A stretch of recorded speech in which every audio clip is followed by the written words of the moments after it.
Hello guys, আজকে আমরা দেখব কিভাবে আপনারা গুগল ফর্মসটা আপনাদের অ্যাপের মধ্যে ইমপ্লিমেন্ট করতে পারবেন। তো আপনাদের অ্যাপের মধ্যে এই ধরনের একটা গুগল ফর্ম ওপেন হবে, কিভাবে সেটা করবেন সেটা আসুন দেখে নিই। তো এটা দুই ভাবে করা যায়। এটা হচ্ছে যে লিঙ্কটা গুগল ফর্মস এর যে লিঙ্কটা আছে সেটা আপনারা এক্সটার্নাল ব্রাউজার দিয়ে ওপেন করতে পারবেন। তো এক্সটার্নাল ব্রাউজার দিয়ে কিভাবে একটা লিঙ্ক ওপেন করতে হয় সেটা নিয়ে আমি অলরেডি একটা ভিডিও তৈরি করছি। সেই ভিডিওটা ডেসক্রিপশন বক্সে দিয়ে দিব, সেটা আপনারা দেখতে পারেন। সেই ভিডিওটা দেখে জায়গা মতো লিঙ্কটা বসিয়ে দিলেই হচ্ছে আপনাদের গুগল ফর্মসটা এক্সটার্নাল ব্রাউজার দিয়ে আপনারা ওপেন করতে পারবেন। তবে আজকে আমরা যেটা করবো সেটা হচ্ছে আমরা একটা ওয়েব ভিউর মাধ্যমে আমরা অ্যাপের ভিতরে এই গুগল ফর্মসটা আমরা ওপেন করবো। গুগল ফর্মসটা অ্যাপের মধ্যে ইমপ্লিমেন্ট করতে হলে প্রথমে একটা গুগল ফর্ম দরকার হবে। তো গুগল ফর্ম কিভাবে তৈরি করতে হয় সে বিষয়গুলো হচ্ছে ডিটেলস আমি দেখাবো না, তবে একটা গুগল ফর্ম আমরা হচ্ছে যে এখন তৈরি করব এবং সেটা হচ্ছে আমাদের অ্যাপের মধ্যে ইমপ্লিমেন্ট করব। তো প্রথমে আপনারা যেটা করবেন, গুগল ড্রাইভ বা জিমেইলে চলে আসবেন। এরপরে এখানে দেখেন 6টা ডটের একটা অপশন আছে গুগল অ্যাপস, এখানে ক্লিক করবেন। এখান থেকে নিচে আসলে এখানে দেখবেন যে একটা অপশন আছে ফর্মস, এখান থেকে ফর্মসটা আপনারা ওপেন করতে পারেন। এখানে ক্লিক করলে আপনাদের জিমেইল অ্যাকাউন্টের আন্ডারে গুগল ফর্মস এর যে লিঙ্কটা আছে সেটা ওপেন হয়ে যাবে। আর এটা করতে পারেন সেটা হচ্ছে যে ইন্টারনেটে আপনারা লিখতে পারেন গুগল ফর্মস লিখে যদি একটু নিচে আসেন তাহলে দেখবেন এই যে docs.google.com/ফর্মস এই লিঙ্কটা আছে, এখানে ক্লিক করলেও আপনারা গুগল ফর্মসে চলে আসতে পারবেন। তো এই লিঙ্কটা দেখেন docs.google.com/ফর্মস, এই লিঙ্কটা লিখে দিলেই আপনাদের হচ্ছে যে গুগল ফর্মের যেই ইন্টারফেসটা আছে সেটা চলে আসবে। অবশ্যই একটা জিমেইল অ্যাকাউন্ট দিয়ে লগ ইন করতে হবে। এবার আপনারা যেটা করতে পারেন সেটা হচ্ছে যে একটা ব্ল্যাঙ্ক ফর্ম তৈরি করতে পারেন, অথবা এখানে বিভিন্ন ধরনের টেমপ্লেট আছে সেই টেমপ্লেটগুলো ইউজ করতে পারেন। তো কিভাবে গুগল ফর্ম হচ্ছে ডিজাইন করবেন সেই বিষয়গুলো হচ্ছে যে আমরা আজকে দেখাবো না। গুগল ফর্ম তৈরি করার জন্য অনেক ভিডিও ইউটিউবে আছে, সেগুলো আপনারা দেখে নিতে পারেন। তো আমরা এখান থেকে যে কোনো একটা হচ্ছে যে ডেমো ফর্ম নিয়ে নিব। আমরা এখানে ক্লিক করলাম, তো এই যে দেখেন এখানে একটা ছবি সহ চলে আসলো এবং এখানে একটা ডেমো ফর্ম চলে আসলো। এবার আমরা যেটা করব, এটাকে আমরা হচ্ছে প্রথমে পাবলিশ করব। পাবলিশ করার সময় এখানে দেখে নেবেন যে anyone with the link responder, K K response করতে পারবে সেটা হচ্ছে এনিওয়ান উইথ দ্য লিঙ্ক। ওকে, এইবার এটাকে পাবলিশ করবেন। ঠিক আছে, পাবলিশ করার পরে এখানে এই যে পাবলিশড লেখা চলে আসবে। এবার আপনারা যেটা করবেন, এখানে ক্লিক করবেন, ক্লিক করে এখানে দেখেন এই যে কপি রেসপন্ডার লিঙ্ক, এখানে ক্লিক করবেন।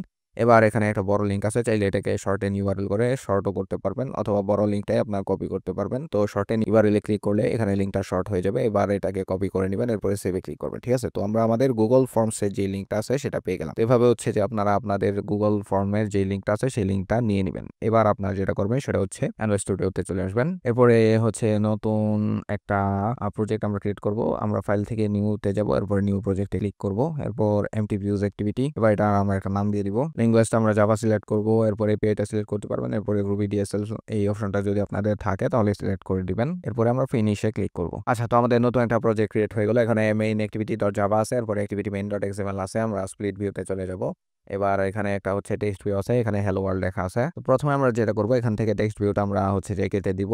এবার এই পুরা জিনিসটাকে আমরা সিলেক্ট করব, সিলেক্ট করে আমরা এটাকে রিলেটিভ লেআউট করে দিব। এই যে রিলেটিভ লেআউট, তো পুরা লেআউটটা রিলেটিভ লেআউট হয়ে গেল। এবার এখানে আমরা একটা স্ক্রল ভিউ অ্যাড করব, যেহেতু ফর্মটা অনেক বড় হতে পারে, স্ক্রিনের বাইরে চলে যেতে পারে, তাই আমরা যেন স্ক্রল করে হচ্ছে ফর্মটা দেখতে পারি, তাই আমরা যেটা করবো সেটা হচ্ছে যে একটা স্ক্রল ভিউ নিয়ে নিব। এই যে স্ক্রল ভিউ, এটাকে আপনারা ম্যাচ প্যারেন্ট করে দিবেন, এরপরে স্ক্রল ভিউটাকে শেষ করে দিব। এবার এই স্ক্রল ভিউর ভিতরে আমরা একটা ওয়েব ভিউ নিয়ে নিব, সেটা হচ্ছে যে বড় হাতের ওয়েব ভিউ। এবার এটাকে আপনারা ম্যাচ প্যারেন্ট করে দিতে পারবেন বা আপনাদের ইচ্ছা মতো হচ্ছে হাইটটা দিয়ে দিতে পারবেন। এবার আমরা ওয়েব ভিউটাকে শেষ করে দিলাম। এই ওয়েব ভিউর একটা আইডি লাগবে, যেহেতু আমরা আইডি ধরে কাজ করব, তাই এটা একটা আইডি দিয়ে দিব। আমরা আইডিটা আমরা দিয়ে দিলাম ওয়েব ভিউ আইডি। ওকে, তো আমাদের ডিজাইনের কাজ মোটামুটি শেষ। আমরা একটা স্ক্রল ভিউ নিছি আর একটা ওয়েব ভিউ নিছি। এই ওয়েব ভিউর মধ্যে আমরা হচ্ছে যে আমাদের গুগল ফর্মটা দেখাবো। তো এই ওয়েব ভিউর হাইট এবং উইডথে হচ্ছে আমরা ম্যাচ প্যারেন্ট করে দিছি। এবার আমরা মেইন অ্যাক্টিভিটি ডট জাভাতে চলে আসবো। এখানে আমরা হচ্ছে যে ভেরিয়েবল ডিক্লেয়ার করব, সেটা হচ্ছে যে প্রাইভেট ওয়েব ভিউ। এটার একটা ভেরিয়েবলের নাম দিয়ে দিবেন আপনারা, সেটা হচ্ছে ছোট হাতের ওয়েব ভিউ, এরপর সেমিকোলন দিয়ে দিব। এবার যে ভেরিয়েবলের নামটা আমরা নিয়েছিলাম সেটা হচ্ছে যে web view equal find view by ID R dot ID dot web view ID, এবার সেমিকোলন দিয়ে দিব। ঠিক আছে, তো আমরা ওয়েব ভিউটাকে ফাইন্ড আউট করে ফেললাম। এবার যেটা করবো সেটা হচ্ছে যে জাভাস্ক্রিপ্টটাকে এনেবল করবো, তাই আমরা একটা কমেন্ট করে দেখে দিলাম এনেবল জাভাস্ক্রিপ্ট। প্রথমে আপনারা নেবেন হচ্ছে বড় হাতের ওয়েব সেটিংস। এই যে ওয়েব সেটিংস, এটা একটা ভেরিয়েবলের নাম দিয়ে দিবেন ছোট হাতের ওয়েব সেটিংস ইকুয়াল আমরা যে ওয়েব ভিউর জন্য যে ভেরিয়েবলটা ডিক্লেয়ার করছিলাম সেটা হচ্ছে যে ওয়েব ভিউ ডট হচ্ছে গেট সেটিংস, এরপরে সেমিকোলন দিয়ে দিবেন। এবার হচ্ছে আমরা যে ভেরিয়েবলটা ডিক্লেয়ার করছি ওয়েব সেটিংস ডট হচ্ছে সেট জাভাস্ক্রিপ্ট এনেবলড, এই যে সেট জাভাস্ক্রিপ্ট এনেবলড এটাকে আপনার ট্রু করে দিবেন, তাহলে আমাদের জাভাস্ক্রিপ্ট এনেবল হয়ে গেল। এবার আমরা যেটা করবো সেটা হচ্ছে আমরা চাই আমাদের লিঙ্কটা ওয়েব ভিউর মধ্যে ওপেন হবে, কোনো এক্সটার্নাল ব্রাউজার দিয়ে ওপেন হবে না, তাই আমরা একটা কমেন্ট করে দেখে দিলাম ensure links and redirects open in web view instead of a browser. Okay, এবার যেটা করব সেটা হচ্ছে যে ওয়েব ভিউ ডট, এখানে আমরা যেহেতু ওয়েব ভিউর মধ্যেই ওয়েবসাইটটা হচ্ছে যে লোড করতে চাই বা হচ্ছে যে কোনো ধরনের ওয়েবসাইট বা আমাদের গুগল ফর্মের লিঙ্কটা লোড করতে চাই, তাই আমাদেরকে ওয়েব ভিউ ক্লায়েন্টটাকে ইউজ করতে হবে। তাহলে আমরা লিখে দেবো হচ্ছে সেট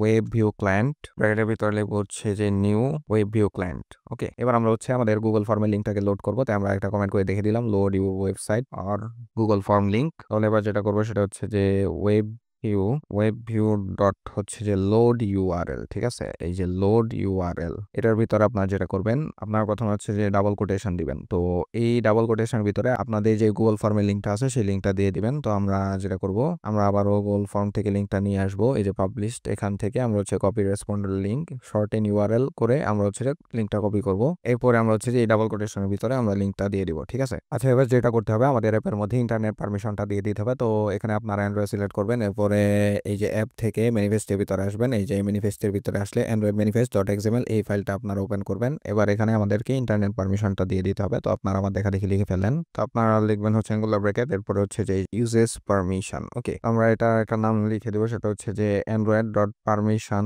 অ্যান্ড্রয়েড, আমরা যেটা করবো অ্যান্ড্রয়েড ডট পারমিশন, এরপর হচ্ছে ডট হচ্ছে ইন্টারনেট। ঠিক আছে, এই যে ইন্টারনেট, তো আমরা ইন্টারনেট পারমিশনটা দিয়ে দিব। এবার এই যে পারমিশনটা নিয়েছি ইউজেস পারমিশন, এটাকে আমাদেরকে শেষ করে দিতে হবে। সো আমরা হচ্ছে যে অ্যাঙ্গুলার ব্র্যাকেটটা শেষ করে দিব। এবার যেটা করতে হবে সেটা হচ্ছে যে এই যে অ্যাপ্লিকেশনের ভিতরে আপনাদেরকে একটা প্রপার্টি ইউজ করতে হবে, সেটা হচ্ছে যে ইউজেস ক্লিয়ার টেক্সট ট্রাফিক, এটাকে আপনাদেরকে ট্রু করে দিতে হবে। কারণ হচ্ছে অনেক সময় জাভাস্ক্রিপ্টের ক্ষেত্রে ক্লিয়ার টেক্সটটাকে ব্লক করে দেয়, সেক্ষেত্রে আপনারা যদি এটাকে ট্রু করে দেন তাহলে ক্লিয়ার টেক্সট বা জাভাস্ক্রিপ্টের কোনো কিছু হচ্ছে যে এখানে ব্লক হবে না। তো এই দুইটা প্রপার্টি আপনারা ইউজ করবেন, এটা হচ্ছে যে ইন্টারনেট পারমিশন আর এটা হচ্ছে যে ক্লিয়ার টেক্সট ট্রাফিক, এটাকে ট্রু করে দিবেন। এবার আমরা আমাদের অ্যাপটাকে রান দিব। তো রান দেওয়ার সাথে সাথে এই যে দেখেন আমাদের যে গুগল ফর্মটা আছে সেটা হচ্ছে যে চলে আসছে। আমরা স্ক্রল ভিউটা অ্যাড করছিলাম, তাই এখানে স্ক্রল করা যাচ্ছে। আমাদের গুগল ফর্মটা এভাবে হচ্ছে যে অ্যাপের ভিতরে তৈরি হয়ে গেল। আর আপনারা যদি এই এক্সটার্নাল লিঙ্ক দিয়ে ওপেন করতে চান, এই লিঙ্কটা যে কোনো একটা ব্রাউজার দিয়ে যাতে কেউ ওপেন করতে পারে সেই বিষয়টা যদি ইমপ্লিমেন্ট করতে চান, তাহলে আমার ভিডিওটার লিঙ্ক আমি ডেসক্রিপশন বক্সে দিয়ে দিছি, সেখানে হচ্ছে যে জাস্ট লিঙ্কটা পেস্ট করে দিলেই হবে। সেখানে কিভাবে হচ্ছে যে